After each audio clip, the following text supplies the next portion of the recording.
বন্ধুরা, ভিডিওটা যদি ভালো লেগে থাকে তাহলে একটা লাইক করবেন, কমেন্ট করবেন, চ্যানেলটা সাবস্ক্রাইব করে পাশে থাকবেন। ধন্যবাদ আপনাদের সবাইকে আমাদের পাশে থাকার জন্য। কালো কাওয়া ছিল চোর। সে চুরি তৈরি করতো। ট্রেন যখন আসতো সে তখন উড়ে স্টেশনে চলে যেত। ট্রেন যখন যেত বাসের সাথে কথা বলতে বলতে এপাকে সে ফোনটি চুরি করে নিয়ে সেখান থেকে উড়ে চলে আসতো। কালো চালু করো, ওখানে ট্রেন চলে আসবে। ট্রেন আসলে আমাকে সেখান থেকে একটা সোনার ঝুমকা এনে দিবে, আমার লাগবে, আমি পরবো। ঠিক আছে গড়ি, আমাকে চালু করে খাবার দাও। খাবার খেয়ে আমি চলে যাই। দেখো আজকে 2টা ফোন নিয়ে আসবো, ফোন বিক্রি করে তোমাকে ঝুমকা কিনে দিবো। কালো কাওয়া চালু করে খাবার খেয়ে রেল স্টেশনে সে উড়ে যেতে থাকে। এদিকে সব পাখির উপর সে নজর রাখতে থাকে, কখন কোন পাখি কি করছে সে সবগুলো দেখতে থাকে। এভাবে দেখে সে সব ভাবতে থাকে, ওই লোকটির ফোনটা দেখে কোনো নজর নাই, ওই লোকের ফোনটা আমাকে চুরি করতে হবে। দেখি কখন সুযোগ পায়, সুযোগ পেলে চুরি করে নিয়ে এখান থেকে চলে যাব। কালো কাওয়া এভাবে অপেক্ষা করতে থাকে। আস্তে আস্তে সব পাখিগুলো ট্রেনে উঠে যায়। এদিকে ট্রেনটা ছাড়ার সময় হয়ে যায়। তখন কালো কাওয়া সুযোগ বুঝে ফোনটা নিয়ে সেখান থেকে উড়ে চলে যায়। এদিকে ট্রেনও ছেড়ে দেয়, অনেক স্পিডে যেতে থাকে। তখন পাখিগুলো সেই ট্রেন থেকে নামার সাহস আর পায় না। আরে বাহ বাহ, আজকে তো ভালো ইনকাম হয়েছে। আজকে দিকে আইফোন পেয়ে গেলাম। বা আজকে তো গরিবকে ঝুমকা কিনে দেবো, আর আমার জন্য কোট টাই প্যান্ট কিনবো। দেখি ভালো দামে বিক্রি করতে পারবো। যাই দেখি বিক্রি করে চলে আসি। কালো কাওয়া তখন ফোন বিক্রি করতে সেই দোকানে চলে যায়। দোকানে গিয়ে তখন ফোনটা দেখাতে থাকে আর তখন বলতে থাকে, আরে ভাই এই দেখেন আজকে কত দামি ফোন নিয়ে এসেছি, এটা 1 লাখ টাকা দাম। এবার টাকা কিন্তু একটু বেশি দিতে হবে, বুঝতে পেরেছেন আমি কি বলেছি? আরে যা যা এখান থেকে চলে যা, এসব ফোন আমি কিনবো না, কারণ এই দামি ফোন গুলো কিনলে অনেক সমস্যা হয়ে যায়। এই আইফোন কিনলে ধরা পড়ার সম্ভাবনা থাকে। এই আইফোন আমি কখনোই নেই না। অন্য কোনো ফোন থাকলে আমাকে জানিও, এইসব ফোন আমি নিতে পারবো না, আমাকে মাফ করো, তুমি এইসব ফোন আমি কিনতে পারবো না। আরে ভাই তুমি কেমন কথা বলছো? এত কষ্ট করে একটা ফোন চুরি করলাম, তাও যদি ফোনটা না নাও তাহলে এই ফোন দিয়ে আমি কি করবো? আমি তো কোনো কিছুই বুঝতে পারছি না। আরে ভাই তোমার যা মন চায় তাই করো, তাতে আমার কি? কারণ তোমার একটা ফোনের জন্য আমি তো আমার দোকানটা বন্ধ করতে পারবো না, তাই না? দুজনে এসব নিয়ে কথা বলছো, সেখানে একটা ধনী পাখি এসে তখন তার প্রশ্নের উত্তর দেওয়ার তালে থাকে। আরে ভাই তুমি এই আইফোন বিক্রি করছো কেন? সমস্যা কি তোমার বলো তো দেখি। ভাই এটা চুরি করা আইফোন, তুমি যদি ফোনটা নাও আমি তোমাকে একদম কম দামে দিয়ে দেবো, লাগলে তুমি নিয়ে নাও। হ্যাঁ হ্যাঁ আমি কিনবো, বলো তোমাকে কত টাকা দিতে হবে, বলো চালু করে বলো, আমি তো আইফোন কিনবো। বেশি না, আমাকে 5,000 টাকা দিলেই হবে। আমাকে 5,000 টাকা দাও, ফোনটা নিয়ে যাও। ঠিক আছে আমি তোমাকে এখনই 5,000 দিচ্ছি, দাঁড়াও। সে তখন পকেট থেকে ভাবে টাকা বের করে দিবে তাকে, কিন্তু কালো কাওয়া ভুল ছিল। কালো কাওয়াকে হঠাৎ করে তখন হাত করা পরিয়ে দেয়। তখন কালো কাওয়া বলতে থাকে, আরে আরে আমার সাথে এসব কি হচ্ছে? আপনি তো আমার সাথে ধোঁকাবাজি করছেন কেন? কালো কাওয়া তখন তো অনেক ভয় পেয়ে যায়। সেখানে পুলিশের গাড়ি চলে আসে। তখন সেই লোকটি বলতে থাকে, তোমার এই ছোট্ট একটু ধোঁকা খাওয়ার কারণে তোমার যদি এতটা কষ্ট লাগে, তাহলে যে এত পরিশ্রম করে সে একটা ফোন কিনেছিল হালাল টাকা দিয়ে, তাহলে তার কতটা কষ্ট হয় তুমি একবার ভেবে দেখেছো? না স্যার, আমি তো এটা কখনো ভেবে দেখিনি স্যার, আমাকে মাফ করে দেন, আমি এরকম চুরি আর করবো না কখনোই। ঠিক আছে এখন আর ভালো সেজে লাভ নাই। হাবিলদার তাকে গ্রেপ্তার করে জেলের ভিতরে ঢুকিয়ে দাও। তখন পুলিশগুলো কালো কাওয়াকে গাড়ি করে তার জেলের ভিতরে নিয়ে যায়। জেলের ভিতরে নিয়ে তাকে ঢুকিয়ে দিয়ে এদিকে কালো কাওয়া অনেক ভয় পেয়ে যায়। তখন সে মনে মনে ভাবতে থাকে, আমি আর কখনো চুরি করবো না। আমি একবার জেল থেকে বের হতে পারলে আমি আর কখনো চুরি করবো না, কারণ অনেক পরিশ্রমের টাকা করে মানুষের ফোন কিনে আমি সেগুলো চুরি করি। প্লিজ গরি তুমি আমাকে ছুটিয়ে নিয়ে যাও, আমি আর কখনো চুরি করবো না, আমাকে ছুটিয়ে নিয়ে যাও এই জেলখানা থেকে, আমি এখানে থাকতে চাই না। এই শয়তান চোর, এত চিল্লাপাল্লা করছিস কেন? এত চিল্লাপাল্লা করলে কিন্তু তোর মেরে তোর হাড্ডি গুড্ডি কিন্তু ভেঙে দেবো। এখানে একদম চুপচাপ বসে থাক, বেশি কথা বলিস না, কথা বললে তোকে তো মেরে কিন্তু সেটা দিব বলে দিলাম। কালো কাওয়া তখন ভয় পেয়ে যায়। তখন সে চুপ করে সেখানে বসে থাকে। এদিকে গরি কাওয়ার কাছে খবর গিয়েছে তার স্বামী জেলে চলে গেছে। চালো তুমি তো জেলে চলে গেলে, এখন আমি একলা একলা কিভাবে থাকবো তোমাকে ছাড়া? আমি তো পুলিশ দেখে অনেক ভয় পাই। যাই কবুতর ভাইয়ের কাছে যাই বলতে থাকি সবকিছু, দেখি কবুতর ভাই কিছু একটা করতে পারি কিনা। সে তো পুলিশের সাথে কথা বলতে পারে ভালো মতো। এসব কথা বলে যখন গড়ি তখন চালো করে উড়ে তখন কবুতরের কাছে চলে যায়। সবকিছু গিয়ে তাকে খুলে বলে, না না আমি এসব কাজ করতে পারবো না গড়ি। তুমি তোমার স্বামীকে কখনো আটকাওনি চুরি করা থেকে? সে চুরি করে মানুষের ক্ষতি করে, তাহলে আমি তাকে ছাড়াতে কেন যাবো? আমি পুলিশের কাছে গিয়ে কিছু বললে পারে, পুলিশ যদি আমাকে ভিতরে করে দেয় এবং আমাকে চোর সে যদি আমাকে আটকিয়ে দেয় তখন আমি কি করবো? কবুতর ভাই প্লিজ, আমি তোমার হাতে পায়ে ধরে আমি কথা দিচ্ছি, কালো জেলখানা দিয়ে ফিরে আসলে আর কখনো ওকে চুরি করতে দিব না, আমি তোমাকে কথা দিচ্ছি। ঘড়ি তখন কবুতরকে অনেক বোঝানোর চেষ্টা করে, কিন্তু কবুতর কোনো মতে তার কথা শুনে না। এদিকে টিয়া পাখির কাছে দেয় সবকিছু খুলে বলে, টিয়া পাখি মানতে চায় না। ঘড়ি তোমার স্বামী চুরি করে, তুমি কি প্রমাণ দিতে পারবে যে দ্বিতীয়বার তোমার স্বামী চুরি করবে? না বাবা না, আমি যেতে পারবো না, তুমি যাও। তখন টিয়া পাখি তার কথা শুনে না, দরজা বন্ধ করে সে ভিতরে চলে যায়। এদিকে ঘড়ি তো চিন্তায় পড়ে যায়। এদিকে টুনটুনি পাখির কথা মনে পড়ে ওরা যখন টুনটুনি পাখির কাছে চলে যায়, টুনটুনি আপু প্লিজ তুমি আমাকে সহযোগিতা করো, কালোকে পুলিশে ধরে নিয়ে গেছে, তুমি আমার সাথে চলো, কালোকে ছাড়িয়ে নিয়ে আসি, তুমি মানা করো না প্লিজ টুনটুনি আপু, তোমার আমি হাতে পায়ে ধরে। ঘুরে আপু তুমি যখন টেনশন করো তোমার সাথে যাবো, কিন্তু আগে বলো কালো ভাই কি করেছে, পুলিশে ধরেছে কেন, তুমি আমাকে সেটা খুলে বলো চালু করে। টুনটুনি আপু কালো না চুরি করতো, কালকে একটা আইফোন চুরি করেছিল, সেটা বিক্রি করতে গিয়ে সে তখন ধরা পড়ে গেছে, প্লিজ তুমি আমাকে সহযোগিতা করো। ঘুরে আপু তুমি তো আমাকে বলেছিলে কালো যে রেল স্টেশনের পাশে নাকি পানিপুরি বিক্রি করে, তাহলে সে চুরি কোথা থেকে করলো, আমি তো কোনো কিছু বুঝতে পারছি না। টুনটুনি আপু তুমি কি সবার মতো আমাকে তাড়িয়ে দিবে, সবাই তো কাজের কথা বলে বলে সরে যাচ্ছে, তোমার কি সত্যি কোনো কাজ আছে?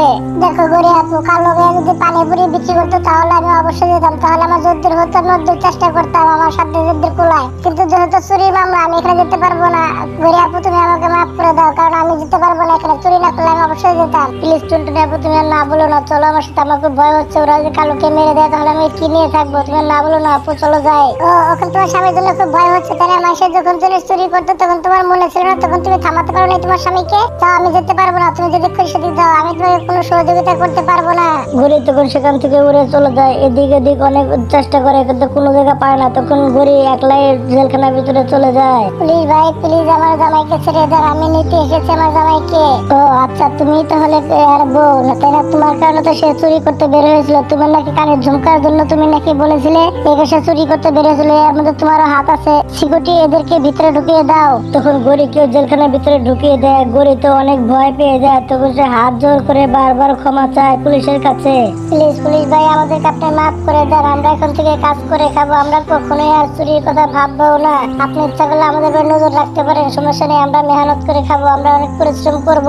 পুলিশ ভাই বিশ্বাস করেন আমরা আর কখনোই চুরি করবো না, আমরা অনেক কাজ কাম করে খাবো, আমি পানিপুরি বানাতে পারি, আমি এখন থেকে পানিপুরি বিক্রি করবো, এখন থেকে ব্যবসা করে খাবো, পরিশ্রম করে খাবো, আর কখনো চুরি করবো না, প্লিজ আমাদেরকে মাফ করে দেন। কালো আর গরি অনেক বারবার মিনতি করার পরে, হাত জোরাজুরি করার পরে পুলিশ তাদেরকে ছেড়ে দেয়। কালো কালো তো আসলে ভালো হয়ে গিয়েছিল, গরি আর কালো তখন তারা সত্যি তারা ভালো হয়ে যায়, তারা পানিপুরি ব্যবসা শুরু করে দেয়, তাদের ভালো টাকা ইনকাম হয়, তারা অনেক খুশি থাকে, তারা দুজন অনেক ভালো হয়ে গিয়েছিল, তারা সুখে শান্তিতে সংসার করতে থাকে। বন্ধুরা গল্পটা এইভাবে শেষ হয়ে যায়। বন্ধুরা গল্পটা যদি ভালো লেগে থাকে তাহলে একটা লাইক করবেন, একটা কমেন্ট করবেন, চ্যানেলটা সাবস্ক্রাইব করে পাশে থাকবেন। ধন্যবাদ আপনাদের সবাইকে আমাদের পাশে থাকার জন্য। একটি টুনটুনি পাখির দুটি বাচ্চা ছিল, একটি ছিল অনেক সুন্দর আর একটি ছিল কালো। কালো বাচ্চাটিকে সবাই অনেক তাকে নিয়ে অনেক মজা করত। যখন তার বোনকে দেখে তখন তাকে কালো কালো বলে তাকে তার সাথে মজা করতে থাকে। আর একটি টুনটুনি পাখি তখন বলতে থাকে তুমি আমার বোনকে বিরক্ত করা বন্ধ করো। কালো কালো তুমি বলছো মনে হয় তুমি খুব সুন্দর পাখি। আমি তো কাওয়া, আমি তো কালাই সুন্দর দেখতে, কিন্তু তুমি তো লাগতেছো পুরা পেতনি, কালো পেতনি। বন্ধুরা ভিডিওটা যদি ভালো লেগে থাকে তাহলে একটা লাইক করবেন, কমেন্ট করবেন, চ্যানেলটা সাবস্ক্রাইব করে পাশে থাকবেন। ধন্যবাদ আপনাদের সবাইকে আমাদের পাশে থাকার জন্য। চলো ছোট আপু এই কালাকে ওর সাথে কথা বলাই বেকার, চলো এখান থেকে চলে যাই। কালো টুনটুনি আর সুন্দর টুনটুনি সেখান থেকে কবুতর আঙ্কেলের দোকানে চলে যায়। কবুতর আঙ্কেল আমাকে এই পয়সার খানা দিন। ছোট এটাকে তোর বোন? আঙ্কেল এইটা আমার ছোট বোন। আচ্ছা আচ্ছা, আমি ভেবেছিলাম এটা একটা কাওয়ার বাচ্চা, কিসের জন্য এটা অনেক কালো তো তাই। প্রথমে তো কাওয়ার কথা শুনে বিরক্ত হয়ে গিয়েছিল, তারপরে আমি কবুতরের কথা শুনে আরো বিরক্ত হয়ে সেখান থেকে উড়ে চলে যায়। তোমার বোনের সাথে মজা করছিলাম কিন্তু তোমার বোনে তো রাগ করে এখান থেকে চলেই গেল। ছোট এবং বড় সবাই আমার আপুকে এখানে সবাই শুধু অবহেলা করে। কালো টুনটুনি পাখির মা জিজ্ঞেস করে তুমি কাঁদছো কেন, তোমার ছোট আপুকে কোথায় রেখে এলে? আমি আর কখনো বাইরে যাবো না, সবাই আমাকে নিয়ে মজা করে, আমি কালো বলে সবাই আমাকে নিয়ে মজা করে, আমি বাইরে কখনো যাবো না। আমার লক্ষ্মী বেটি রাগ করে না, তুমি তো সবই বুঝো, তুমি তো সব কাজ কাম করতে পারো, তাহলে বন্ধু কি আসে যায়, মাসের কথা কান দিও না। সুন্দর টুনটুনিতে তখন দোকান থেকে ক্যান্টিনে এসে বলে আপু তুমি একটা নাও। আমি খাবো না, তুমি খাও। টুনটুনি বলো তো ও এত রেগে আছে কেন? আম্মু ওলা কালাকে বলে ওকে কালো কালো বলছিল এই কেন রেগে আছে, কবুতর আঙ্কেল কালো কালো বলছিল এই কেন আরো রেগে গিয়েছে। আমার কপালটাই খারাপ, আমি হচ্ছি কালো, এই কারণে সবাই আমাকে নিয়ে মজা করে, সবাই আমাকে কালো কালো বলে ডাকে। টুনটুনি আর তার বোনের যখন পানির পিপাসা লেগে যায় তখন তারা নদীতে পানি খেতে যায়, দেখে কবুতর আর টিয়া পাখি সেখানে তারা বল নিয়ে দাঁড়িয়ে আছে। টুনটুনি তখন জিজ্ঞেস করে তুমি কি আমাকে খেলায় নেবে কবুতর? তুমি আমার সাথে খেলতে পারো কিন্তু তোমার আপুকে বলে দাও তোমার আপু যেন আমার বলকে হাত না লাগায়, ও অনেক কালো। আমার রং কালো হোক আর সাদা হোক, আমার রং আসল রং, উঠে তোমার বলে লাগবে না, আমরা খেলতে থাকবো। এসব কথা শুনে কবুতর আর টিয়া পাখি তারা হাসতে থাকে দুজনেই। আপু আমি এদের সাথে খেলাধুলা করবো না, তুমি খেলাধুলা করে চালু করে বাসা চলে এসো। আপু আমি চলে গেলাম। তখন তারা সেখানে তিনজন মিলে খেলা করতে থাকে। এদিকে সেই কালা কাউয়াটি সেখানে চলে আসে। কাউয়া তখন বলতে থাকে, বন্ধু তোমরা আমার বাসা চলো, আমি তোমাকে দেখাতে চাই। তখন টিয়া পাখি বলতে থাকে, তুমি আমাকে কি দেখাবে? তখন কাউয়া বলতে থাকে, আমার আম্মু আমার জন্য অনেক সুন্দর ব্যাটারি চালিত গাড়ি নিয়ে এসেছে, অনেক সুন্দরভাবে চলে। চলো তুমি আমাদের সাথে চলো।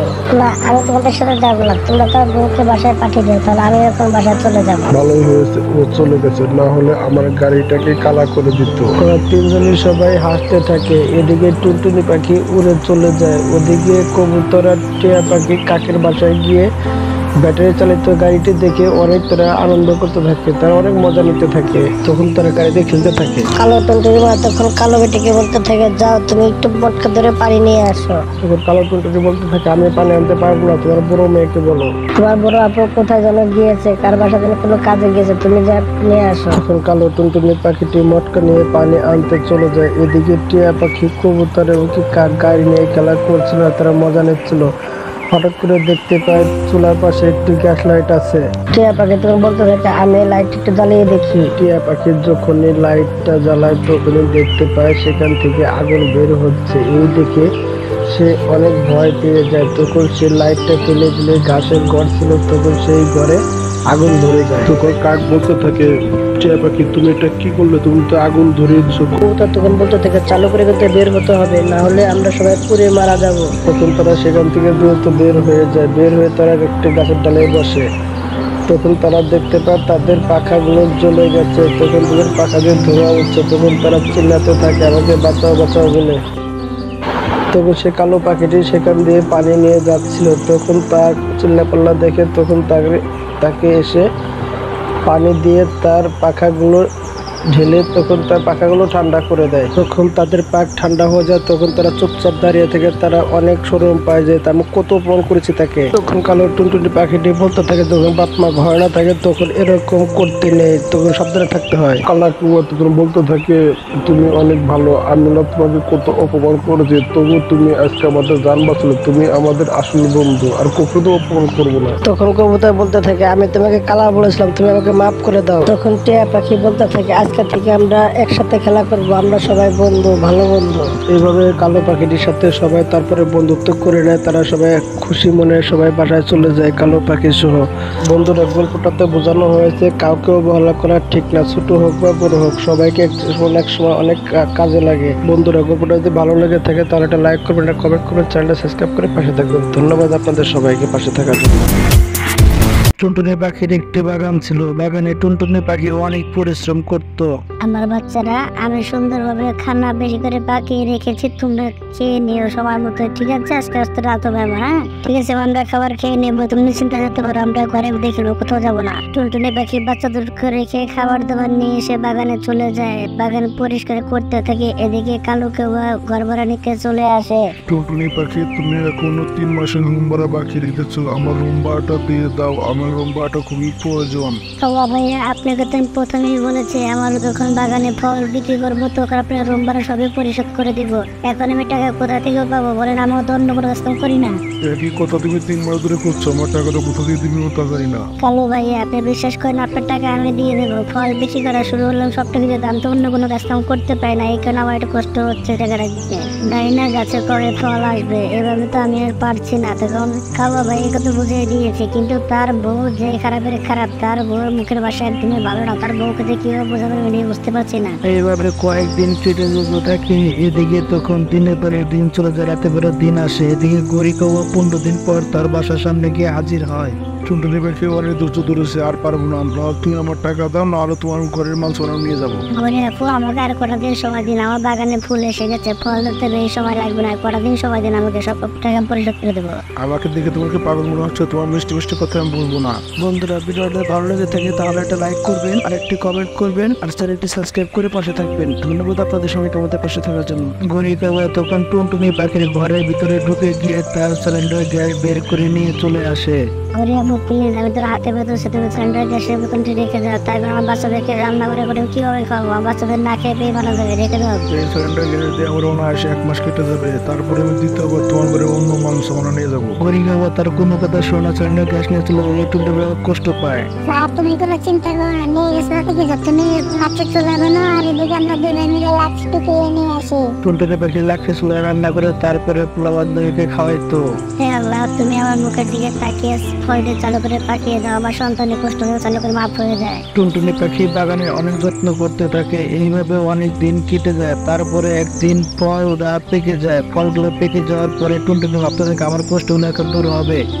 আজকে আমরা বাগান খেতে আমরা যাবো, কতদিন ধরে আমাদের বাগান খেতে আমরা যাই না, আমাদের বাগানে সব ফল পেকে গেছে, তাই না আমরা সেটাই দেখতে যাবো। ঠিক আছে বাবা, চলো তোমাদেরকে নিয়ে যাই। টুনটুনি পাখি বাচ্চাদেরকে নিয়ে তার বাগান খেতে যায়, বাগান খেতে যেয়ে দেখে সব ফল পেকে গেছে। বাচ্চারা তা দেখে অনেক খুশি হয়ে যায়। না, বাগানে সব ফল পেকে গেছে, এখন আমাদের আর কোনো কষ্ট হবে না, তাই না বাবা? হ্যাঁ বাবা, এখন আমাদের আর কোনো কষ্ট হবে না, এখন আমরা খুব সহজে দিনগুলো কাটাতে পারবো আর মানুষের টাকাগুলো শোধ করে দেবো। টুনটুনি পাখি তখন পুরো এক হাজি ফল তুলে নেয়, তাজা তাজা ফল তুলে নিয়ে নিচে চলে যায়। তুমি কটা ফল পারলে কেন? কটা ফল দিয়ে কি হবে? আরো বেশি করে কটা ফল পারো না আম্মু? না বাচ্চারা, আর পারবো না, তার কারণ এটা তো আমরা বেচার জন্য পারিনি, এটাই পেরেছি আমাদের গাইকে খাওয়াবো। কিসের জন্য? গাই আমাদের জন্য অপেক্ষা করে আছে, কখন ফল পাকবে সে খাবে, তার সে চাষ করার সময় সে আমার পরিশ্রম করেছে। টুনটুনি পাখি তখন গাইটিকে সব ফল দিয়ে দেয়, ফলটি খাওয়ার পর গাইটি অনেক খুশি হয়ে যায়। টুনটুনি পাখি তোমার বাগানের প্রথম ফল আমাকে খাওয়ালে আমি আল্লাহর কাছে তোমার তুমি যেন অনেক বড় হও। টুনটুনি পাখি প্রতিদিনই বাজারে ফল নিয়ে বিক্রি করতো খুব ভালোভাবে। এই তাজা তাজা ফল রাখবেন, ফল কলা আছে, তরমুজ আছে, আম আছে, আঙ্গুর ফল আছে, কি রাখবেন? টুনটুনি পাখি তুমি আমাকে 1 কেজি আম দাও, আম তো মিষ্টি হবে তো।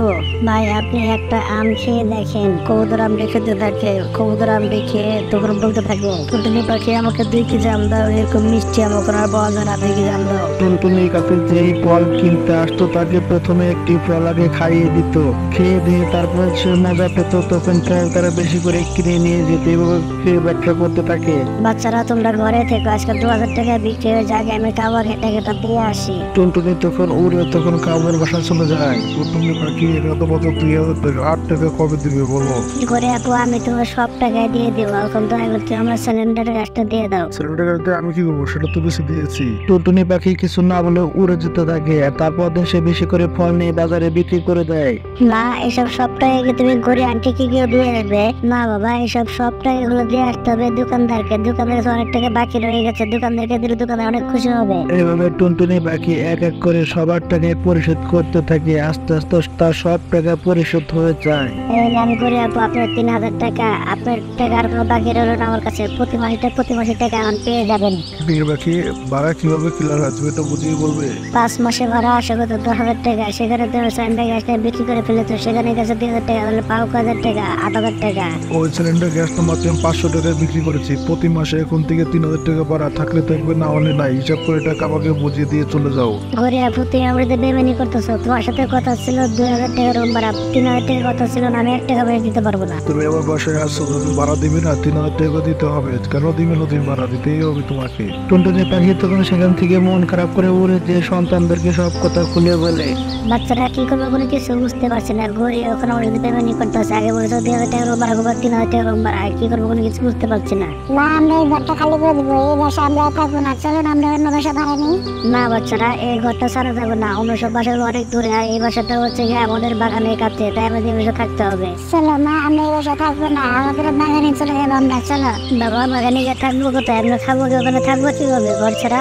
না, আমাদের বারবারে সব তো শেষ হয়ে যাবে, তাই না? ঘরটা কি আমাদের 2 টাকা পাবে না? তাহলে আমরা কিছুদিন পরে ঘর আমরা নিজের একটা কিনে নেবো, চলো। টুনটুনি সন্তানদের কথা শুনে অনেক অবাক হয়ে যায়, বুদ্ধিটা ভালোই হয়, তখন সব মাল সামান নিয়ে তারা বাগানে চলে আসে। বাবা, তোমরা লাকড়ির ব্যবস্থা করো, আমি ঘাসের ব্যবস্থা করি, আমাদের ঘর বানাতে হবে, যেহেতু আমার টাকা পয়সা না হয়ে যায়, এতে আমরা ঘাসে ঘরে থাকবো, কেমন? টুনটুনি পাখি সুন্দর করে একটি ঘাসের ঘর বানিয়ে নেয়, ঘাসের ঘরের ভিতরে থাকতে শুরু করে। এদিকে কালো আর গরিব টাকা নিতে তাদের বাসায় চলে আসে। কালো টুনটুনি পাখি অনেক চালাক, বাসা ছেড়ে দিয়ে সে চলে গেছে। টুনটুনি পাখি এত সুন্দর ভাড়াগুলো দিচ্ছ, তোমার ভালো লাগলো? তুমি বেমানি করতে গিয়েছো, 3000 টাকা নিবে, নাও তো 3000 টাকা, কেউ তো 500 টাকা, কেউ তো তোমাদেরকে দিবে না। কালো আমি তো ভেবেছিলাম ও ফল বিক্রি করতেছে, চাইলে ওনার তাহলে ওনার দিয়ে দিবে। টুকটুকি পাখি তো চলে গেছে, এই বাসায় কেউ 500 টাকা দর কেউ ভাড়া থাকবে না, নিয়েও 500 টাকা প্রতি বছর ওখান থেকে কার কাছ থেকে নিতে পারো। বন্ধুরা গল্পটা এইভাবে শেষ হয়ে যায়। বন্ধুরা গল্পটা ভালো লেগে থাকে তাহলে একটা লাইক করবেন, একটা কমেন্ট করবেন, চ্যানেল সাবস্ক্রাইব করে পাশে থাকবেন। ধন্যবাদ আপনাদের সবাইকে আমাদের পাশে থাকার জন্য।